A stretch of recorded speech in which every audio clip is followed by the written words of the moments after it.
Maaf, ini golongan apa ini? Gue sih manggonin foto ini. Gimana sih? Ini udah kena macem-macem. Ini golongan apa ya? Rumah. Kuatanya pernah.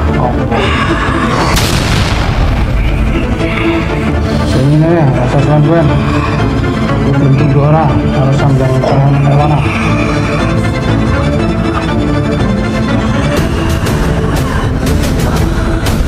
Saya butuh nih mana?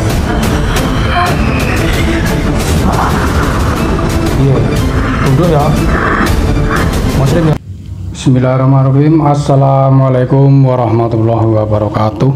Waalaikumsalam warahmatullahi wabarakatuh. Alhamdulillah, alhamdulillah wa syukurillah, la haula wa la quwata illa billah. Selamat berjumpa lagi para pemirsa dimanapun Anda berada, terutama kepada para netizen, para subscriber baru. Tidak lupa kami selalu mendoakan semoga para netizen, para subscriber selalu dalam lindungan Allah Subhanahu wa Ta'ala. Amin. Dilimpahkan banyak rezeki. Amin. Selalu dalam keadaan sehat walafiat, selamat dunia dan akhirat. Amin. Dalam kesempatan kali ini, kami tim Insan Merbabu akan menguak tentang perkembangan terkini kondisi global, terutama situasi yang semakin memanas di Timur Tengah, yang mana beberapa waktu yang lalu terjadi serangan rudal hipersonik. Apakah ini akan semakin membesar atau semakin mereda? Kita akan menguak secara goib kondisi yang sebenarnya perkembangan di sana. Mungkinkah ini sebagai tanda terjadinya perang akhir zaman? Wallahu a'lam. Dalam kesempatan malam hari ini kami ditemani oleh saudara kami Mas Yon. Assalamualaikum warahmatullahi wabarakatuh. Perlu kami perkenalkan bahwa Mas Yon ini dulunya adalah juga bermula dari netizen, kemudian menjadi subscriber, terus berlanjut sekarang menjadi jamaah. Yang mana awal mulanya Mas Yon ini mengobati ibunya dengan produk-produk dari beliau, yang mana ada di sini air zam-zam, kemudian minyak gaharu, minyak dayak, tasbih mutiara. Dari awalnya ibu Jam sama minyak dayak awalnya membeli produknya. Dulu sakit apa Mas Yon ibunya? Dulu ibunya kesemutan, kaki tangan kadang buat jalan tuh agak terasa sakitnya. Mungkin ada gejala stroke atau gimana? Kalau stroke belum ada, nggak ada. Cuma yang dirasakan tuh kaki tangannya kesemutan itu. Seperti asam urat gitu. Kayak asam urat, kadang juga pegel. Umurnya sudah 60-an. Sudah 60-an. Alhamdulillah terus membeli produk dari beliau, air zam-zam asma sama minyak dayak asma. Dari situ saya membeli dan memakainya untuk ibu. Alhamdulillah sekarang sudah membaik. Alhamdulillah perkembangannya. Ini sebagai wasilah saja Namun perlu diingati bahwa kesembuhan tetap mutlak dari Allah Subhanahu wa Ta'ala. Kita sebagai manusia hanya sekedar ikhtiar dengan menggunakan wasilah-wasilah dari produk-produk beliau. Untuk itu tidak perlu berlama-lama, kami akan memulai proses mediumisasi kali ini yang akan membahas situasi terkini perkembangan yang terjadi di Timur Tengah. Monggo Mas Yon. Iya.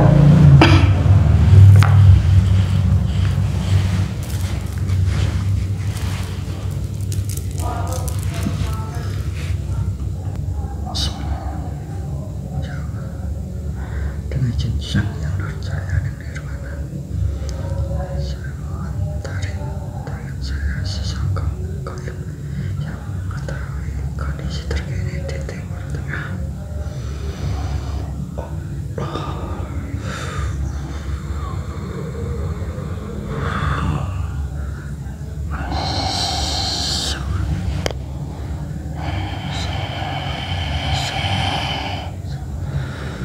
Bismillahirrahmanirrahim. Ada jenjang yang percaya dan nirwana. Singkatnya dengan sangat diantar. Energinya menyesuaikan. Bismillahirrahmanirrahim. Jenjang yang percaya dan nirwana. Pita suaranya terbuka.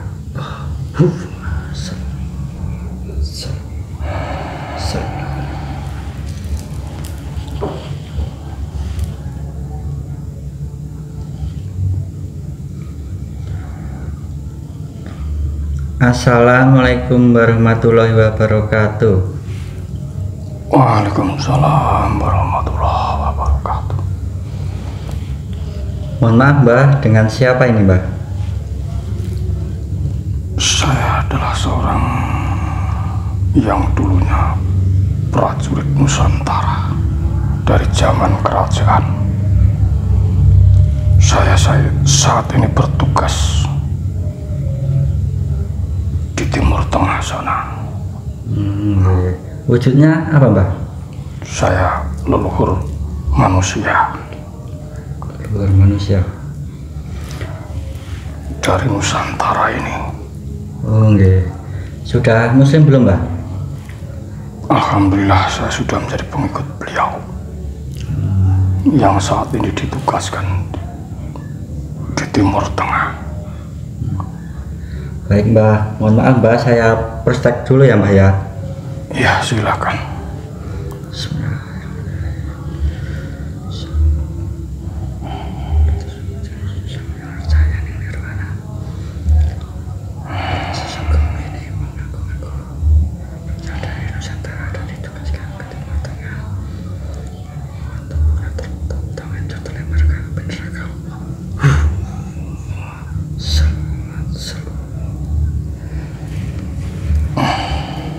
Baik Mbah, terima kasih sudah hadir di sini. Tadi sedang ngapain Mbah? Saya sedang bertempur. Sedang bertempur. Siaga penuh. Berjuang di sana bersama pasukan-pasukan yang lain. Apa ada peperangan Mbah di sana Mbah? Ya, saat ini sedang bergejolak. Yang masing-masing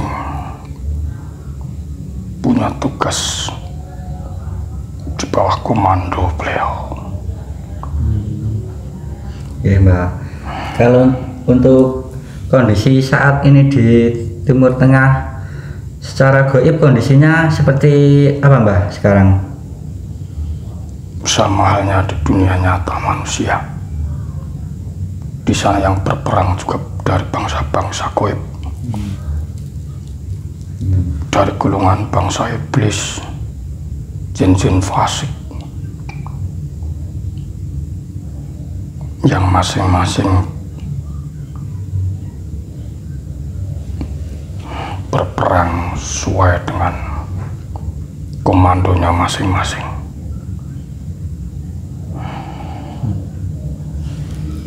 Yang golongan kiri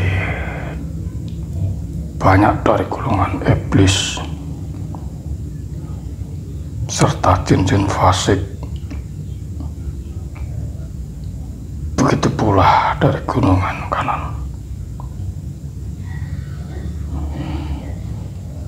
Para pasukan-pasukan leluhur, terutama yang banyak dari Nusantara ini, membantu perjuangan di sana. Seperti halnya di alam nyata, peperangan semakin meluas, akan banyak yang terlibat. Oke Mbah, sebelum dilanjut, saya hidangkan dulu gimana Mbah? Apakah berkenan? Terima kasih, tidak usah. Nggak usah Mbah. Oke, saya sambil izin merokok ya Mbah ya? Silakan. Oke. Berarti kondisi secara gaib di sana masih bergejolak ya Mbah ya? Iya, kondisinya semakin membesar, seperti halnya di alam nyata.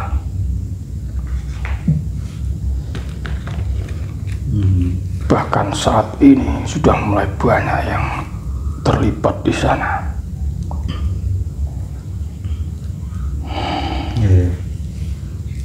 Apa kemungkinan itu semakin membesar Mbah gejolaknya Mbah? Ya, semua tak lepas juga dari apa yang dinubuatkan Nabi, yang sebetulnya sudah diberitakan dalam hadis-hadis Nabi.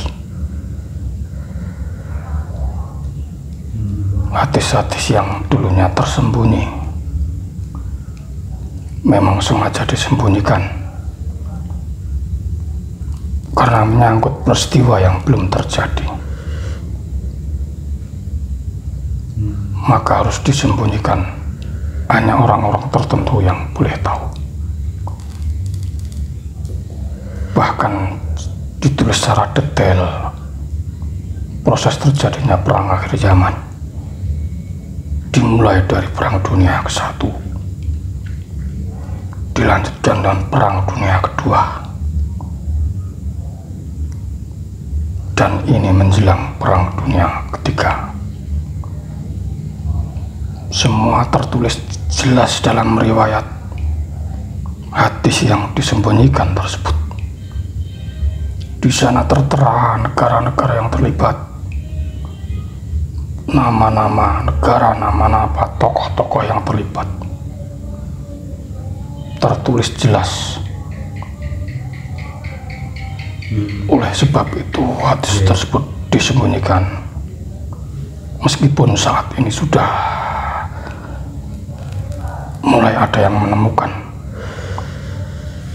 meskipun ada sebagian tulisan yang sudah tidak terbaca, namun itu mengisyaratkan dengan jelas proses terjadinya perang dunia 1, kedua, dan ketiga.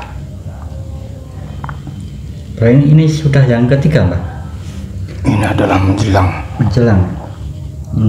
Dimulai dari peperangan-peperangannya sudah terjadi yang mulai membesar.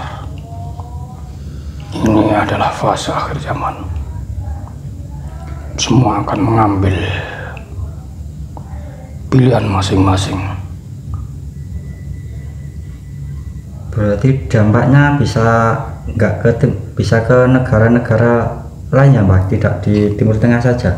Iya, kelak akan membesar. Meskipun di belahan-belahan tempat yang lain saat ini belum kelihatan begitu nampak, namun api fitnah, kedengkian dan kebencian dari tokoh-tokoh di negeri-negeri yang ada di dunia ini, mulai banyak yang menebar kebencian dan permusuhan, yang semuanya akan memicu terjadinya pergulakan dan peperangan di mana-mana, huru hara yang akan terjadi. Saling hujat, saling hina sana sini. banyak tokoh-tokoh yang menjadi figur panutan justru malah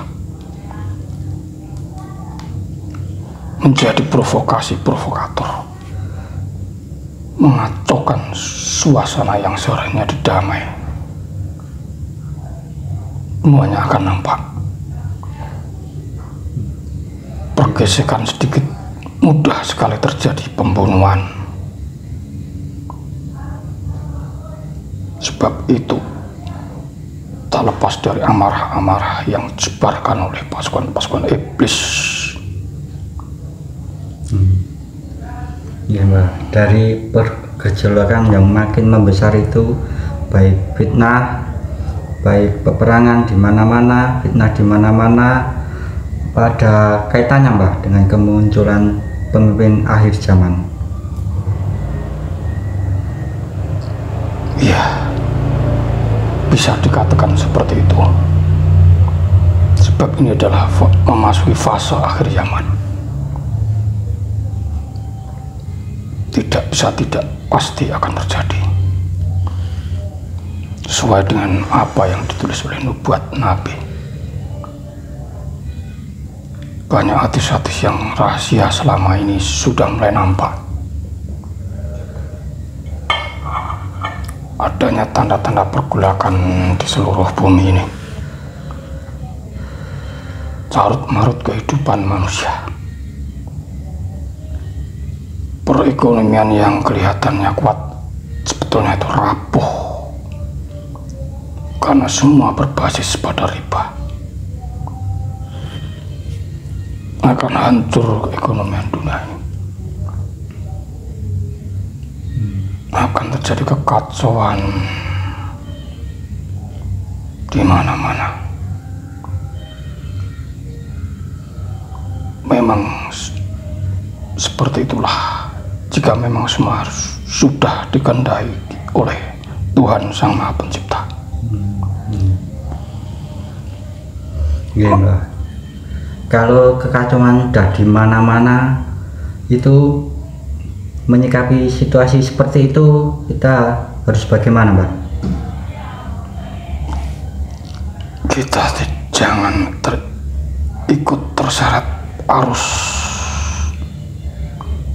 amarah-amarah yang ada di penjuru dunia ini.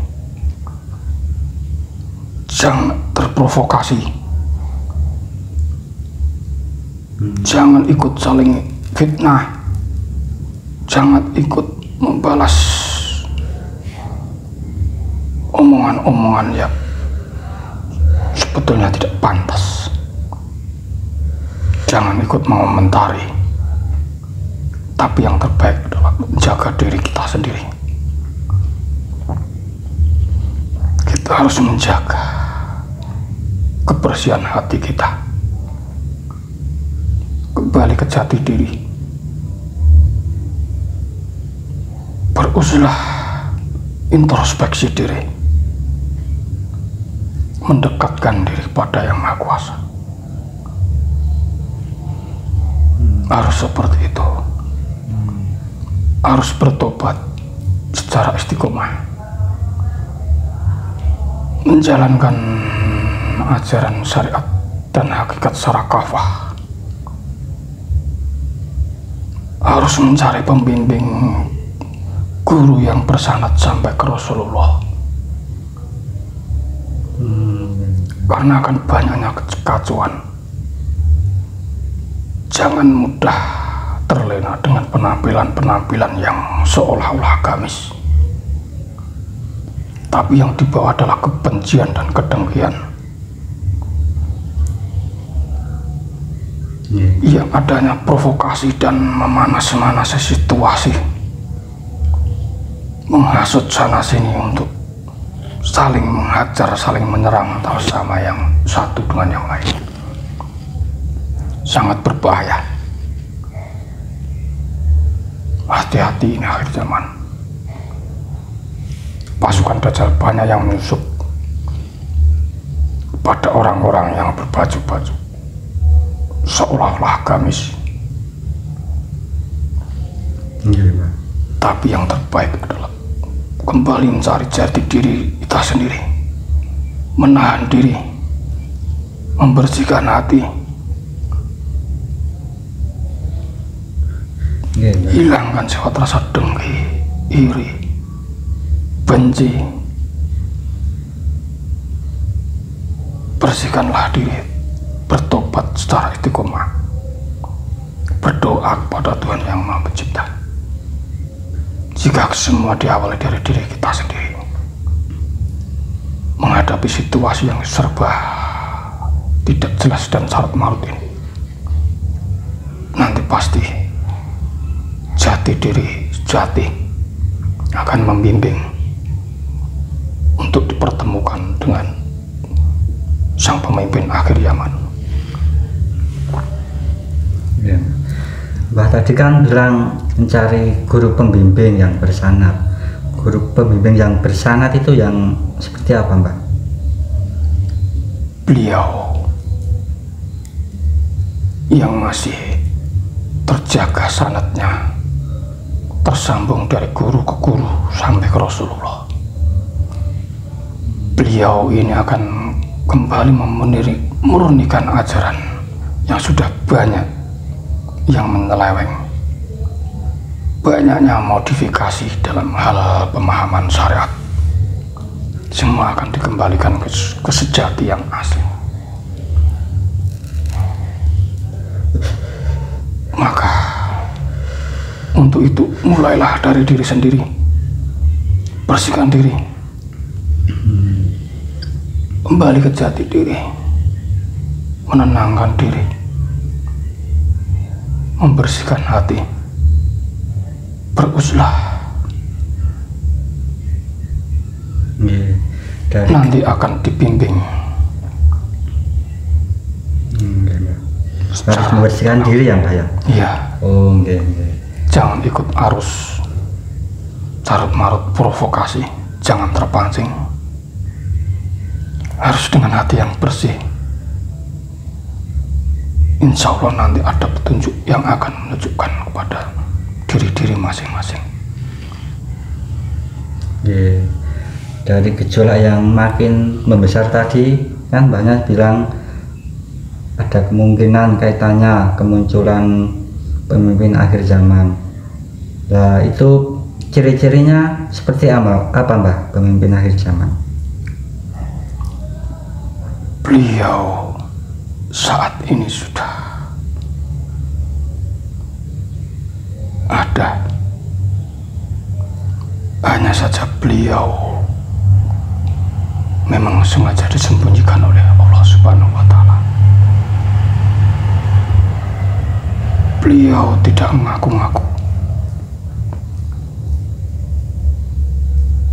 sebab memang itu tidak boleh dan dilarang untuk mengaku-ngaku. Sebab semua sudah ditetapkan oleh Allah sejak di zaman azali. Maka jika ada orang yang mengaku-ngaku sebagai Imam Mahdi, mengaku-ngaku sebagai pemimpin akhir zaman, itu hanyalah tipuan iblis. Sebab beliau sendiri tidak pernah mengaku-ngaku. Beliau hanya manusia biasa, seperti halnya manusia-manusia yang lain, berbaur dengan masyarakat. Beliau juga berkeluarga.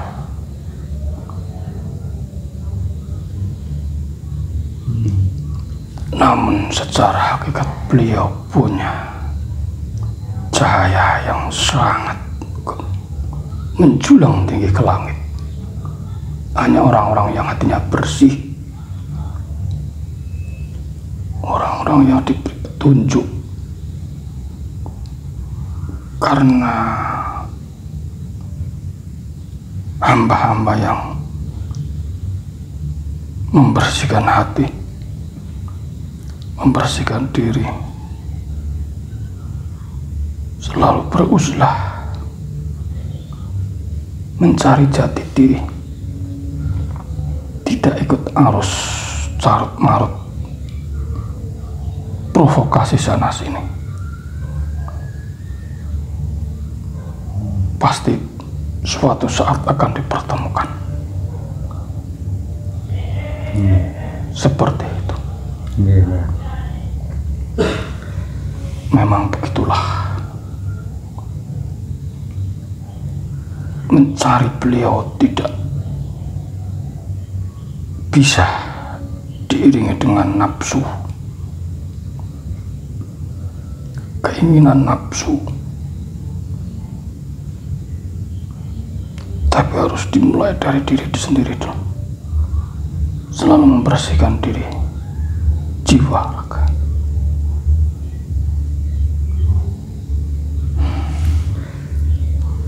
Kalau dari segi hakikat sangat terang benderang ya Mbah ya tadi. Iya. Kalau dari segi syariat, apakah beliau sosok yang sederhana? Sederhana, bahkan tidak menyangka, karena beliau tidak punya kedudukan di dunia. Tidak orang yang berpangkat, tidak punya pengaruh di sebuah negara atau apa. Beliau hanya seorang manusia biasa, seperti halnya manusia yang lain, berbaur dengan masyarakat. Namun beliau juga menggembleng murid-muridnya, menggembleng secara fisik maupun spirit, menggembleng secara syariat dan hakikat untuk mempersiapkan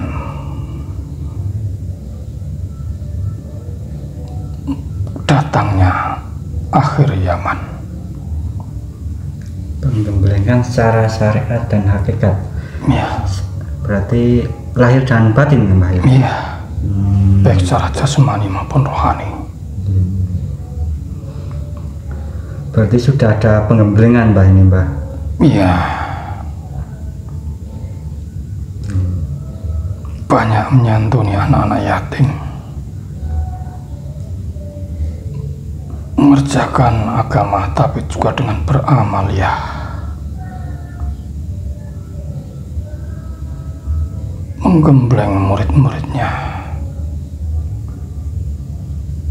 untuk tidak terikat dengan materi duniawi, menyadarkan murid-muridnya bahwa materi duniawi ini hanya sebagai sarana untuk berjuang, tidak ada rasa pengakuan terhadap harta benda, melainkan hanya untuk sarana berjuang di jalan yang benar.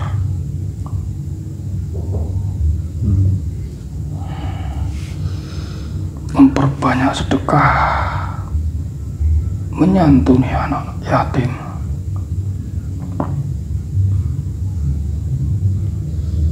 berzikir sesuai dengan yang diajarkan Rasulullah,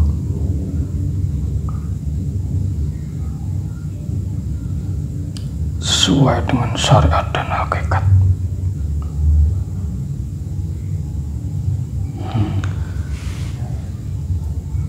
Memberi contohnya itu secara praktek ya Mbah, enggak? Iya, sekedar beramaliyah secara langsung, secara nyata,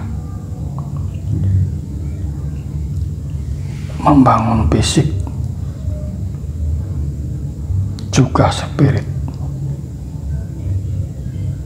sesuai dengan yang diajarkan Nabi, bukan sekedar kuar-kuar. Apalagi banyak sekarang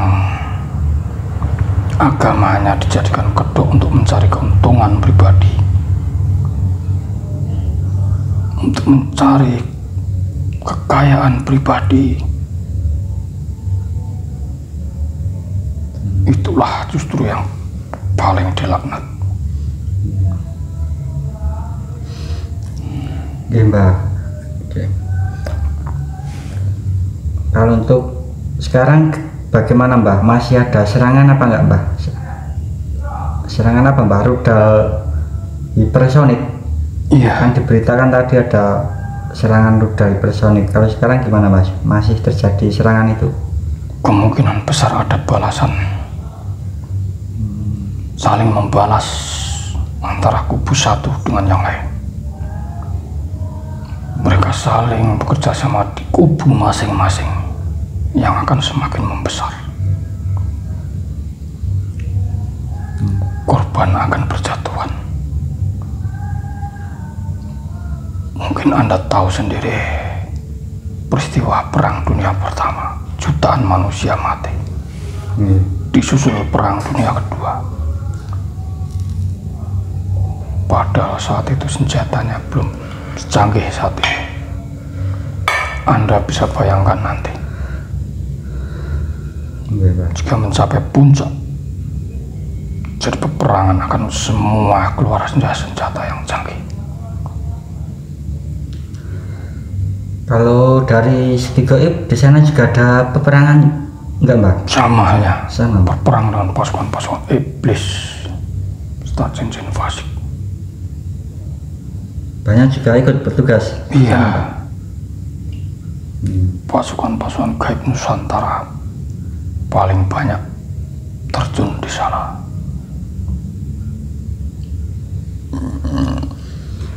Mbak, mungkin cukup itu, Mbak. Terima kasih sudah memberitahu kondisi terkini di Timur Tengah saat ini.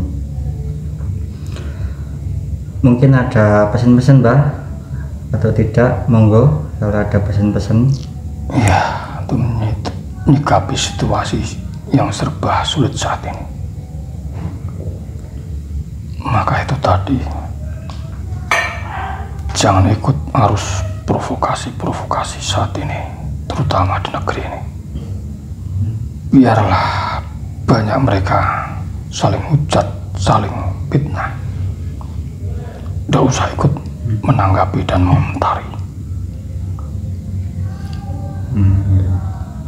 Kita harus berusaha mendekatkan diri pada Allah dengan menjalankan syariat dan hakikat, serta mencari guru pembimbing yang bersanad sampai Rasulullah.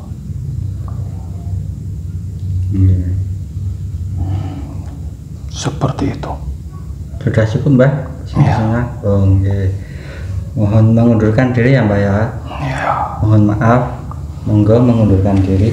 Assalamualaikum warahmatullahi wabarakatuh. Waalaikumsalam warahmatullahi wabarakatuh.